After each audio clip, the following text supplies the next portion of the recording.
I truly believe that sealed and graded video games have never been as exciting as they are right now. Right now, as we enter into 2022, we are coming off of the whole WATA scandal that broke when Carl Jobst decided to release a video detailing the connections between WATA and heritage auctions. Record prices being paid for video games seemingly every other month. We finally got some preliminary pop reports released by WATA. And of course, we still have everything that's going to happen as we enter into 2022, including new grading companies like CGC entering into the scene. Full population reports will be released by the two leading grading companies, WATA and VGA. The extreme grading backlogs should finally be taken care of and people are actually going to get their games back, which is going to mean a whole lot of price volatility and overall confidence and growth in the hobby outside of investors or people just looking to speculate and make a quick buck. So let's talk about it in more detail about what we can expect in 2022. If you enjoy this type of content, I invite you to hit the like button to help it get shown to more people and subscribe so you never miss another video. And when I just about finished writing the script for this, I actually got hit by a WATA update email, so we're also going to cover that really quick as well. So let's start with what is probably the most anticipated event of 2022 and the one that I think is going to have the biggest impact in the hobby. CGC is going to begin grading video games of people who don't grade their games currently, but are actually interested in doing so, which this eliminates most of the whole Reddit crowd and people who just think games are meant to be played, people who actually have an interest at some point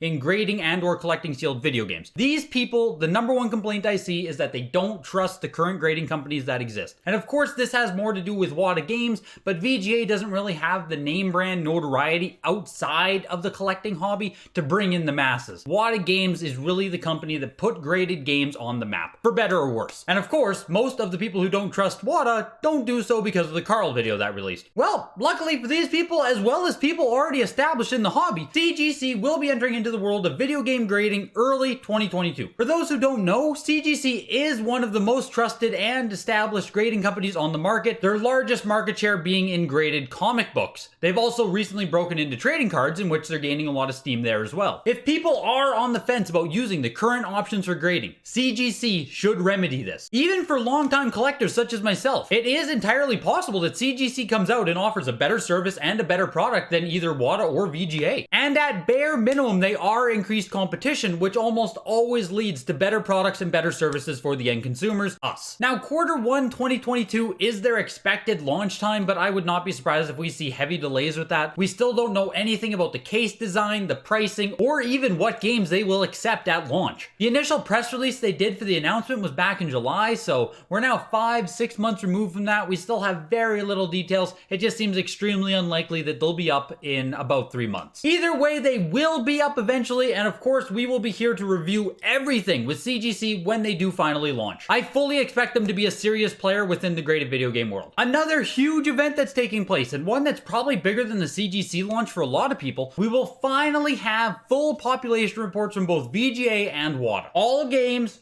all grade. My best guess based on all timelines that have been given is we'll have them about the start of Q2. These population reports mean that we will finally have information parity amongst all participants in the market, or at least more parity. I will still likely know more than you, which is why you should subscribe to the channel.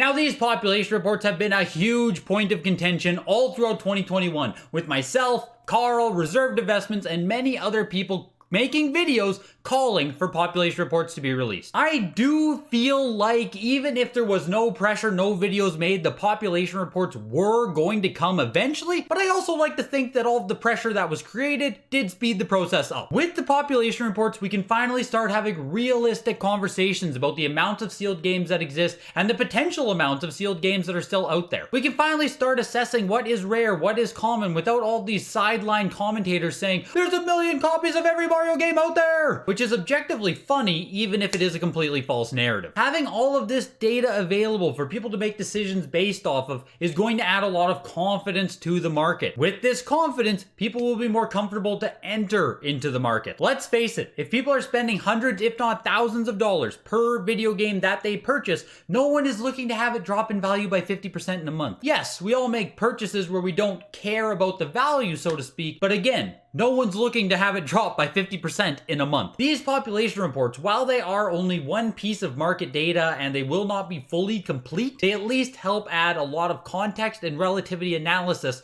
where people can start making their own decisions actually based on information, not just based on something someone said on a forum somewhere 5 years ago. The next big thing, 2022 is also finally going to see the backlogs be cleared at both VGA and WATA. I personally now have an order with VGA that is coming up on the 1-year anniversary. There are people in Facebook groups that show they have outstanding orders with WATA from back in July 2020. The backlogs that have accumulated with both VGA and WATA are ridiculous. Entering into 2022, both companies have promised better infrastructure, more people to grade items, and clearing out the backlog. So what does this actually mean for us in the hobby? Well, for one, it means we're actually going to get our games back, which woo, let's go, baby!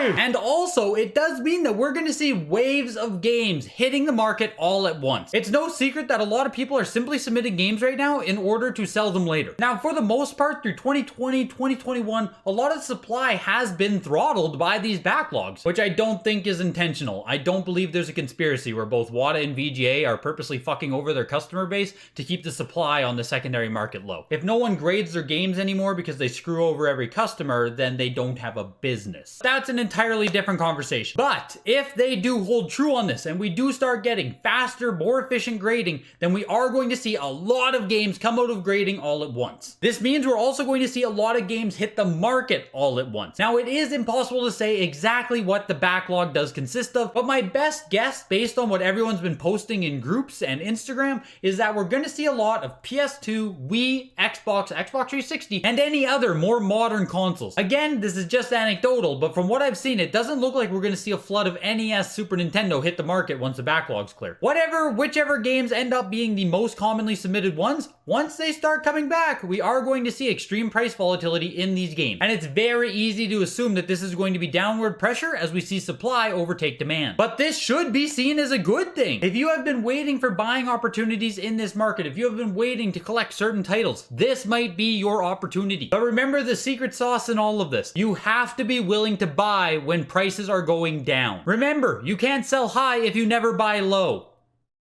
I'm personally going to be watching very closely, and I do expect to spend more on games and buy more games this year than I have easily last year, probably the last 2 years combined, as prices do start to slow down a little bit, at least for the more common games. That's what I'm expecting to happen, and I'm super excited about it. Let me know in the comments if you feel differently. And then very quickly, like I said, let's talk about the actual update that came in from WATA Games when I was almost done this video. Largely, it doesn't say anything new. Largely, it doesn't say anything at all. But it does confirm some things that we are expecting. The update does make mention of faster turnaround times and more efficiency, which is fantastic. We need both of those. Improvement to the overall product and service, which is great because WATA definitely needs quality control improvements. And the update that most people probably care about the most, they will be accepting new games from new consoles soon. What will those consoles be? We don't know. When will they be doing it? We don't know. Like I said, they didn't actually say a lot in this update, but they did just lay out some things that we can look forward to. My best guess is we're going to see Nintendo DS, PS4, and PS3 be introduced first,